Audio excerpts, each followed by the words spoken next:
Hi guys, இந்த வீடியோவில் நம்ம என்ன பார்க்க போகிறோம்னா பல்சர் 150 Bs3 மாடலை எப்படி நம்ம 2023 மெயின்டைன் பண்ணுறது அப்படின்றத பற்றி பார்க்க போகிறோம். ஃப்யூச்சர்லேயும் இந்த வீடியோ உங்களுக்கு யூஸ் ஆகலாம். ஏன்னா Bs6 அண்ட் Bs4 பைக்ஸ் தான் இப்போ நிறையா யூஸ் பண்ணிகிட்ருக்காங்க எல்லாருமே. Bs3 பைக்ஸ் வந்து மைலேஜ் கொடுக்காது, அதே மாதிரி மெயின்டெனன்ஸ் நிறைய வருது, இன்ஜின் ஃபெயிலியர் இருக்குது Bs3 அப்படின்ட்டு பல்சரில் நிறைய நம்பிக்கைகள் இருக்குது. உண்மை தான், இல்லைன்னு சொல்லலை. பட் ஆனால் மெயின்டெனன்ஸ் பக்காவாக ப்ராப்பராக இதுக்கு பண்ணோன்னா சூப்பர் பைக்ஸுங்க. ஆக்சுவலாக இதெல்லாம் நான் இது வந்து செகண்ட் ஹேண்ட்ஸில் தான் வாங்கினேன். நிறைய பேர்த்துக்கு தெரியும்னு நினைக்கிறேன் நம்ம ஃபாலோவர்ஸ்க்கு. நான் வாங்கினதுலேருந்து கொஞ்சம் செலவு இருந்துச்சு, இல்லைன்னு சொல்லலை. ஃபஸ்ட் ஓனர் வந்து எப்படி மெயின்டைன் பண்ணாருன்னு எனக்கு தெரில. நான் வாங்கினதுக்கப்புறம் பக்காவாக இருக்குங்க வண்டி. 50+ மைலேஜ் வருது, குட் ஸ்பீடாக, டாப் ஸ்பீட் நான் இந்த பைக்கில் இன்னும் நான் செக் பண்ணதே இல்லை ஒரு வாட்டி கூட. ஆனால் 120+ போகும் கண்டிப்பாக. ஓகே, நம்ம இந்த வீடியோவில் இப்போ என்ன பார்க்க போகிறோன்னா, ஆல்ரெடி நீங்கள் டைட்டிலே பார்த்துருப்பீங்கன்னு நினைக்கிறேன். எனக்கு எக்ஸாக்டாக தெரில நான் என்றைக்கு இந்த வீடியோ அப்லோட் பண்ணுவேன் அப்படின்ட்டு. ரொம்ப நாள் ஆச்சு வீடியோ போட்டு, அதான் ஒரு வீடியோ போடலாம் அப்படின்ட்டு ட்ரை பண்ணுறேன் காய்ஸ். ஒன்றும் இல்லை, இந்த வீடியோவில் என்ன பார்க்க போகிறோன்னா 150 2023 எப்படி மெயின்டைன் பண்ணுறது, அப்புறம் plus some tips for Pulsar யூசர்ஸ்க்கு சொல்லலான் இருக்கேன் காய்ஸ். தொடர்ந்து வீடியோ பாருங்கள். காய்ஸ், எல்லாருமே பைக்கோட ஃப்ரண்ட்லேருந்து தான் ஆரம்பிப்பாங்க. நம்ம டிஃப்ரெண்ட்டாக பேக்லேருந்து ஸ்டார்ட் பண்ணலாம். Simple guys. Tail light first பார்க்கணுன்னா, இந்த டெயில் லைட்டில் வந்து எல்இடி வந்து நிறைய பேருக்கு போகும். மோஸ்ட்லி ரெயினில் வந்து நனைஞ்சிங்கன்னா பைக்கை உடனே இந்த பார்ட்ஸ் மட்டும் கொஞ்சம் க்ளீனாக வச்சுக்கோங்க.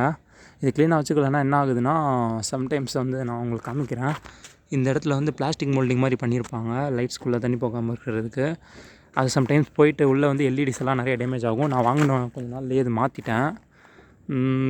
அது ஒரு டிப்ஸ் காய்ஸ். இன்னொன்று என்னென்னா, செகண்ட் பார்க்க போகிறது வந்து இந்த சைலன்சரில் வந்து நிறைய பேர்த்துக்கு இந்த இடத்துல பெயிண்டிங் போய் பார்த்துருப்பீங்க. இது பெயிண்டிங் போகாமல் இருக்கணும்னா சிம்பிள் காய்ஸ். மோஸ்ட்லி போகும் தான், வேறு வழி இல்லை, அவாய்ட் பண்ண முடியாது. இது வந்து 7 இயர்ஸோ 6 இயர்ஸ் ஓல்டு பைக்கு. 2017 வாங்கினது. அப்போ பார்த்துக்கோங்க இந்த அளவுக்கு. இது 6 இயர் 5 இயர்ஸ் ஓல்டுன்னு நினைக்கிறேன், எக்ஸாக்டாக தெரில. இது வந்து பெயிண்டிங் வந்து போகாமல் இருக்கிறதுனா ஒன்றும் இல்லை, ஜஸ்ட்டு தொடச்சிட்டே இருங்க. இந்த இடத்துல பார்த்தீங்கன்னா க்ளீனாக இருக்கும். மோஸ்ட்லி நான் தொடச்சிட்டே தான் இருப்பேன் எப்போயுமே. தொடச்சி வச்சுக்கிட்டிங்கன்னா நல்லாயிருக்கும் காய்ஸ். தேர்ட் வந்து இந்த மக்காடு காய்ஸ். இந்த மக்காடோட அருமை தெரியாமல் நிறைய பேர் எடுத்து போட்டுட்ருக்காங்க. ஃபைன், வெயில் காலத்தில் இதை எடுத்து போகிறது வந்து சூப்பர் தான், குட், ஓகேன்னு பேட்னு சொல்ல முடியாது. இது எடுத்து போகிறனால என்ன எஃபெக்ட் ஆகும்னா, ஷாக் அப்சர்வில் ஈஸியாக மண் அடிக்கும் காய்ஸ். நீங்கள் ஒரு சேத்துல போய் ஓட்டுறப்போ இந்த மக்காடு போட்டுட்டு ஒரு வாட்டி ஓட்டி பாருங்கள், போடாமல் ஒரு வாட்டி ஓட்டி பாருங்கள். என்னடா இது மக்காடு இங்கே இருக்குது, சகதி இங்கே அடிக்கிறதுக்கும் மக்காடு இங்கே இருக்கிறதுக்கும் என்ன சம்மந்தம் அப்படின்னு கேட்கலாம். ஆனால் ப்ராக்டிக்கலாக இது எப்படி ஒர்க் ஆகுதுன்னு எனக்கு தெரில. பட் ஆனால் வீல் ரொட்டேட் ஆகுறப்போ சகதி இப்படி தான் அடிக்கும். இப்படி அடிக்கிறத தான் இங்கே கவர் பண்ணிட்டு அப்சர்வ் பண்ணிட்டு கீழே தள்ளிடும். இது இல்லைன்னு வைங்களேன், இந்த சைடு ஃபுல்லாக அடித்து சகதி இது கீழே இறங்கி இந்த இடத்துல உள்ளே போயிட்டு இந்த ஆயில் சீல் ஈஸியாக ப்ரோக் பண்ணி விட்ரும். ஸோ இது வந்து ரொம்ப அட்வான்டேஜ் காய்ஸ் மழை காலத்தில்.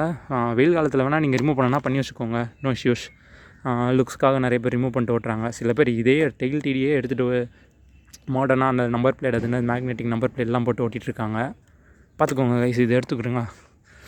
இது ஒரு டிப்ஸாக எடுத்துக்கோங்க. தென் நெக்ஸ்ட் இருங்க, நான் கண்டினியூ பண்ணுறேன். அப்படியே நெக்ஸ்ட் பார்த்தீங்கன்னா பிரேக் லிவரில் வந்து இதுவும் நான் க்ளீன் பண்ணி போட்டிருக்கேன் விடால ஒரு வாட்டி. ஆல்ரெடி பழைய வீடியோஸ் பார்த்துருந்தா உங்களுக்கு தெரியும், நான் சில மெக்கானிக்ஸ் ஒர்க்ஸ்லாம் பண்ணுவேன். இது ஏன் க்ளீன் பண்ணி போட்டோன்னா, இந்த இடத்துல உங்களுக்கு தெரியும், இந்த இடத்துல சின்னதாக ஒரு க்ரீஸ் பேக் பண்ணுறதுக்கு இது கொடுத்துருக்காங்க. இது ப்ளஸ் இது ஒன்றும் இல்லை, இது ஜஸ்ட்டு ஒரு ரப்பர் தான், கேப்பு தான். இந்த இடத்துல ஒரு போல்ட் இருக்குது, பார்த்தீங்கன்னா தெரியும். 1 செகண்ட் இருங்க, நான் ஃப்ளாஷ் ஆன் பண்ணுறேன். ஓகே, இந்த போல்டு தெரியுதுல்ல, இந்த போல்டு எதுக்குன்னா இந்த லிவர் அட்ஜஸ்ட்மெண்ட்டுக்காக. இந்த லிவர் வந்து நிறைய பேர் அப்பா இருந்தால் பிடிக்கும், கீழே இருந்தாலும் பிடிக்கும். சில பேருக்கு வந்து பைக் ஓட்டுறப்போ இந்த பொசிஷனில் வைக்காமல் இப்படி வச்சுக்குவாங்க. ஸோ அது புஷ் ஆகிட்டே இருக்கும். இது உங்களுக்கு தேவைன்னா இதை அட்ஜஸ்ட் பண்ணிக்கலாம். செகண்ட் இது சொல்ல வந்தது என்னென்னா, இந்த இடத்துல க்ரீஸ் பேக் பண்ணுறதுக்கு என்கிட்ட எக்யூப்மெண்ட் எதுவுமே இல்லாதனால நான் இதை கலட்டி உள்ளே வந்து ராடு ஒன்று வரும், அந்த ராடுக்கு நான் மேனுவலாகவே அப்ளை பண்ணேன். அந்த மாதிரி நீங்களும் மெயின்டைன் பண்ணிக்கோங்க. எப்போயாச்சும் ஒரு 10-20,000 கிலோமீட்டர் ஒரு தடவை இதை செக் பண்ணிங்கன்னா நல்லது. பிரேக்கும் ஜாம் ஆகாது. இதுவும் உங்களுக்கு நான் சொன்ன மாதிரி இதை அட்ஜஸ்ட் பண்ணிங்கன்னா குட். உங்களுக்கு எப்படி மைலேஜ் பக்காவாக வரும், கன்ஃபார்ம், அது கேரண்டி. ஏன்னா நிறைய பேர் இதை பிரேக் புஷ் பண்ணிட்டே ஓட்டுவீங்க. அது ஒன்று காய். செகண்டே வருது, சாரி, என்னன்ற 4th வீடியோ 5th வீடியோ என்னன்னு தெரில. இது போகிற போக்கில் நான் கரெக்ட் பண்ணிக்கிறேன். சரி, அடுத்து பார்க்கலாம் கைஸ்.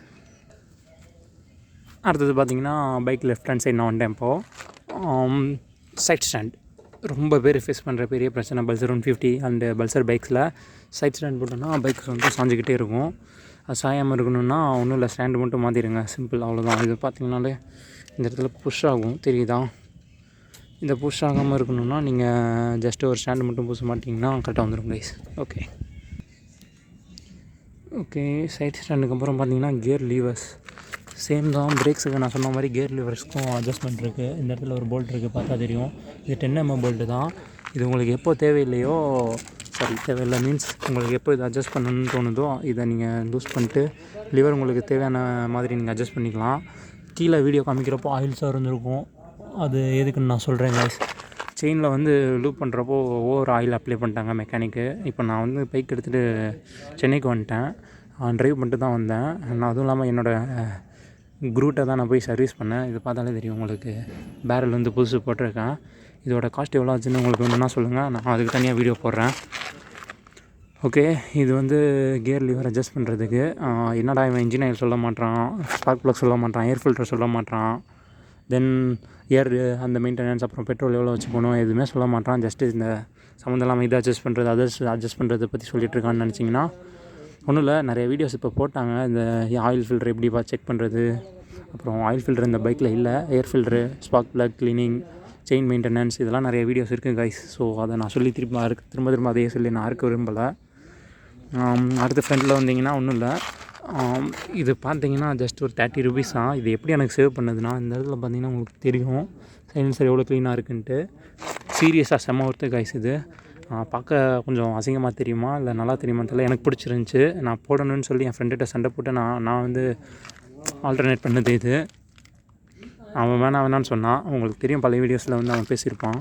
அவன் வேணான்னு சொல்லி நான் போட்டு பார்ப்போம், மழை தண்ணி தெரிக்காது அப்படின்ட்டு இது போட்டேன். செம்ம ஒர்த்து கைஸ். நீங்கள் எவ்வளோ சகதியில் போனாலுமே இந்த இடத்துல ஒரு பொட்டு கூட உங்களுக்கு சகதி ஆகாது. செம்ம ஒர்த்து கைஸ் இது.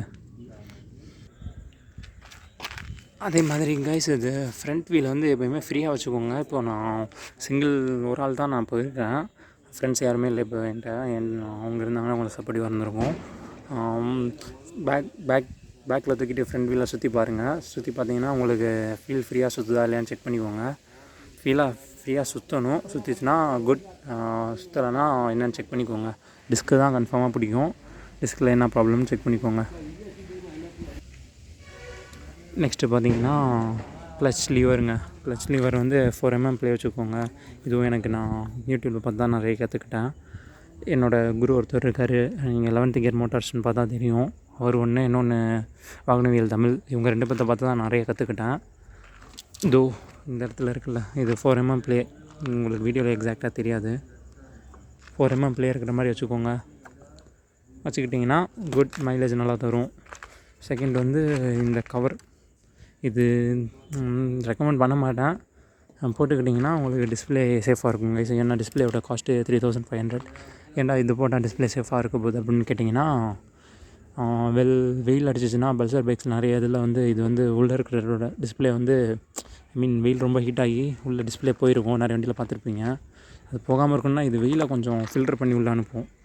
பட் ஆனால் என்ன பிரச்சனைனா, நான் காமிக்கிறேன், இப்போ உங்களுக்கு தெரியும். பட் ஆனால் காலையில் போகிறப்போ இது கொஞ்சம் விசிபிளாக இல்லை, கொஞ்சம் கஷ்டப்பட்டு தான் பார்க்குற மாதிரி இருக்கும் கைஸ். அப்புறம் டிஸ்க் ஆயில் வந்து மாற்றுறப்போ இந்த இடத்துல ஒழுகாமல் செக் பண்ணிக்கோங்க. அது கொஞ்சம் லுக் அஃபெக்ட் பண்ணும். பார்த்திங்கன்னா தெரியும், லைட்டாக அங்கங்கே வெள்ளையாக இருக்கும். அதுக்கப்புறமா வந்து நான் மேஜராக எதுவுமே மாற்றலை கைஸ். இன்ஜினில் வந்து பேரல் கிட் வந்து இப்போ தான் மாற்றினேன். அதுவும் 11th கியர்கிட்ட போய் தான் நான் மாற்றினேன். நல்லா பண்ணி தந்தார். இன்னும் கொஞ்சம் வேலை இருக்குது கைஸ், பார்க்கலாம். இந்த இடத்துல நான் பேஸ்ட்டு ரொம்ப போடாதீங்கன்னு நான் தான் சொன்னேன். அவரும் பேஸ்ட்டு கம்மியாக தான் போட்டிருந்தார். இந்த இடத்துல லைட்டாக லீக் ஆகுது. ஆல்ரெடி நான் வாங்கின புதுசில் இதை ஃபேஸ் பண்ணேன், ஃபெவிக்விக் போட்டு சரி பண்ணேன். நேற்று வந்து நான் ரொம்ப தூரம் லாங் ட்ரைவ் போனேன். ஓவர் ஸ்பீடில் தான் போனேன், ஒரு 90-100 இந்த மாதிரி தான் க்ரூஸ் பண்ணிட்டு போனேன். ஸோ அதனால் ஆயில் ஓவர் உள்ள ப்ரெஷர் ஆகிறதுனால வெளியே லைட்டாக வந்திருக்கு. அதுவும் நான் பிளாக் கலரில் ஏதாச்சும் கேஸ் கட்டு அந்த பேஸ்ட் இருக்கும், அது வாங்கி நான் அப்ளை பண்ணேன்னா சரியாயிரும் கைஸ். அது ஒன்றும் இல்லை. அப்புறம் கைஸ் இதோ இந்த இடத்துல ஒரு ஆயில் லெவல் பார்க்குறதுக்கு ஒன்று இருக்கும். இதை அப்பப்போ க்ளீன் பண்ணி வச்சுக்கோங்க. இப்போ எனக்கு ஆயிலே இருக்காது. என்னடா ஆயிலே இல்லை, வண்டி மட்டமாக வச்சு ஓட்டுறியா அப்படின்னு கேட்டுறாதீங்க. வண்டி நான் இப்போ தான் நிப்பாட்டினேன். ஸோ ஆயில் மேலே தான் இருக்கும். கொஞ்சம் நேரம் ஆனோடனே தான் கீழே இறங்கும். மார்னிங் டைமில் பார்த்தீங்கன்னா உங்களுக்கு தெரிஞ்சிடும் ஆயில் லெவல் எப்படின்ட்டு.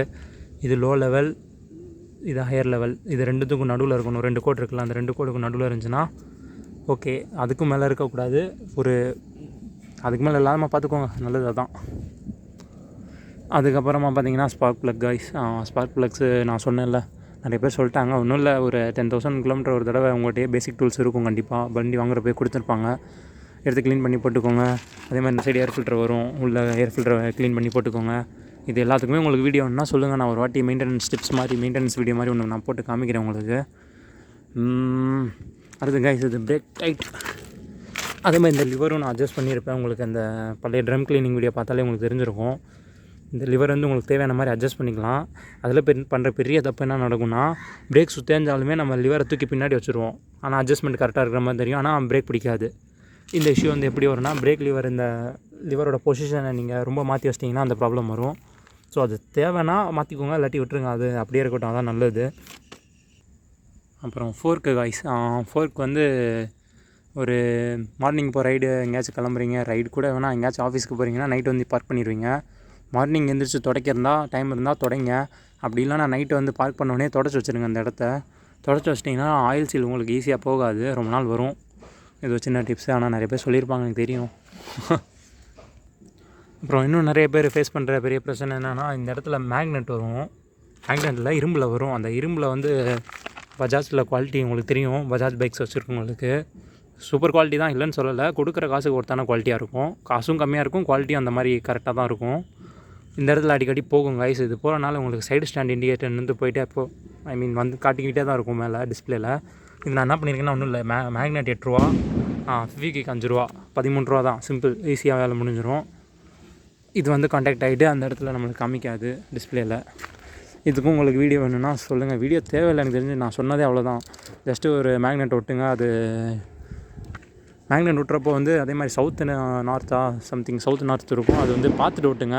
மாற்றி ஓட்டினீங்கன்னா அது போகாது. அப்புறம் வந்து என்ன கமெண்டில் வந்து கழுவி ஊற்றாதீங்க கைஸ். அப்புறம் இன்னும் நான் சின்ன ஆல்டர்னேட் பண்ணியிருக்கேன். நாங்கள் அடிக்கடி ரொம்ப கொஞ்சம் லாங் ட்ரைவ் போவோம். லாங் ட்ரைவ்னு சொல்ல முடியாது, கொஞ்சம் ஷார்ட் ரைட் தான். இண்டிகேட்டர் வந்து ஹசார்ட் இண்டிகேட்டர் வந்து ஃபிக்ஸ் பண்ணியிருக்கேன் கைஸ்.